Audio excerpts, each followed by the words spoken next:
Bicomol. Enfin, c'est pas avantageux pour le mari, quand même. Hein.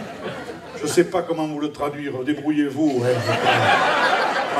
Pas me lancer là-dedans, mais c'est un bon bicomol. Alors, le Milou, d'ordinaire pacifique, vous voyez, mais là, peut-être un peu échauffé par le vin et tout ce qu'il avait vu, qui se lève. Il devait se souvenir vaguement du matin que l'autre l'avait attrapé par la cravate. Il se lève pour se venger un peu et il s'avance vers le père Vergne, qui était assis en bout de table, vous voyez, comme ça, entouré de ses aides. Là. Les aides, voyant que le père Vergne allait, que le Milou allait attraper le père Vergne, se disent il ne va pas faire le poids, le papé, c'est sûr. Alors, il se lève et il va au-devant de Milou, comme ça, mais au début de manière pacifique.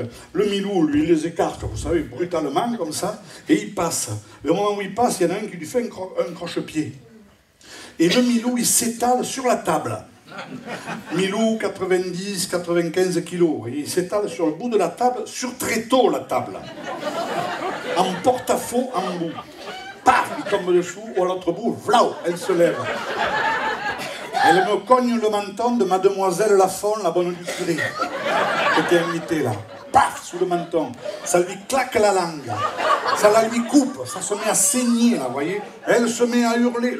Son voisin de table, qui la voit, avec la gueule pleine de sang, comme ça, se jette vers elle, se lève, et puis il la prend. Ah là, oh là, qu'est-ce qui vous arrive? Il n'a pas réalisé tout de suite que c'était la table qu'il avait cognée, vous voyez. Elle voyait là, ah oui, pleine de sang. Et puis alors il la prend un peu. Asseyez-vous, asseyez-vous, asseyez-vous. Il manque la chaise, ils tombent tous les deux. Ah, entre-temps, un voisin qui avait vu, lui, l'affaire, se jette vers le premier des aides du père Vergne qui se trouvait à sa portée. Et puis alors, il prend une chaise comme ça, il la jette dessus pour l'écraser sur la tête, vous voyez. L'autre se pousse et il écrase la chaise sur la tête de Madame Delmont et sa mère qui mangeaient là, ici. Les pauvres femmes, elles ont pris tout ça, ça s'est brisé sur elles. Les hommes se lèvent, bien sûr, ne sachant pas trop où intervenir et contre qui taper, mais enfin avec l'idée vague quand même qu'on allait probablement vers une bagarre générale, comme ça. Entre-temps, M. Rapin, l'instituteur à la retraite du village, invité toujours par les Delmont, parce que vous savez, il faisait partie des notables du village, qui se lève là, voyant cette agitation, voyant les gens qui commencent, les mains qui passent par-dessus tout le monde, lui se met au milieu, et sûr de son autorité d'ancien instituteur, arrive là au milieu. Faut pas se mettre au milieu. Il ne savait pas, lui. Il ne savait pas. Il n'avait pas une expérience de ces bagarres-là. Il prend un coup de poing anonyme qui lui était pas destiné, vous voyez, au départ. Mais il le prend quand même. Les lunettes, au bout de la grange, là-bas. Entre-temps, le Milou qui s'était relevé dessous la table, « T'es beau montrage, c'est une bicomole !» et qui ramasse un manche de fourche qu'il trouve là, et là, rao, il me couche les deux plus jeunes gars, les deux plus jeunes aides du père Vergne.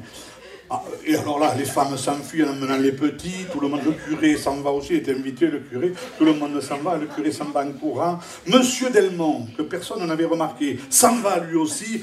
On aurait pu penser qu'il partait parce qu'il avait peur, parce que là, la confusion devenait générale. On ne savait plus sur qui on tapait, mais on tapait, vous comprenez? Lui, il revient quelques instants après, monsieur Delmont, avec son fusil de chasse. Et là, il m'en fout une pétée en l'air, comme ça, vous voyez. Alors, la détonation, ça a calmé, tout le monde s'est arrêté. Et quand même, parce qu'on va se mettre un coup de poing dans la figure, ça va, mais un coup de fusil, c'est grave, quand même. Hein. Alors, tout le monde s'arrête, pas pour longtemps, parce que le coup de fusil en l'air, il me déclenche l'ouverture du silo à grains. Et il me donne 12 tonnes de grains sur l'assistance. Et ça noie tous les gens qui sont là, qui essaient de se débattre dans cette grénetterie galopante là, dans un bruit de rivière en crue, vous imaginez ça, hein? Tout le silo est tombé là, sur l'assistance. C'est le maire et les gendarmes qui ont tout arrêté, prévenus par le curé qui était parti en vitesse au village, qui était revenu. Le maire et les gendarmes sont arrivés, et puis quand ils sont arrivés, là, ils ont vu le désastre, là. Alors le maire, évidemment, avec sa grosse voix de tribun municipal, a admonesté tout le monde. Et puis alors, je vous garantis qu'il n'est pas allé avec le dos de la cuillère. Hein. Il leur a dit ce qu'il pensait. Et puis il les a menacés de poursuites judiciaires graves. Et en les adjoignant de remettre tout ça en place immédiatement, qu'on ne voit pas qu'il y ait eu le moindre incident.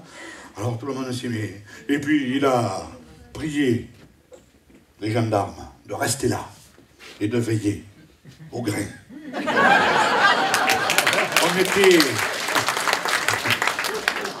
On était le 3 septembre 1939. La mobilisation générale était décrétée. La France venait de déclarer la guerre à l'Allemagne. La Deuxième Guerre mondiale commençait.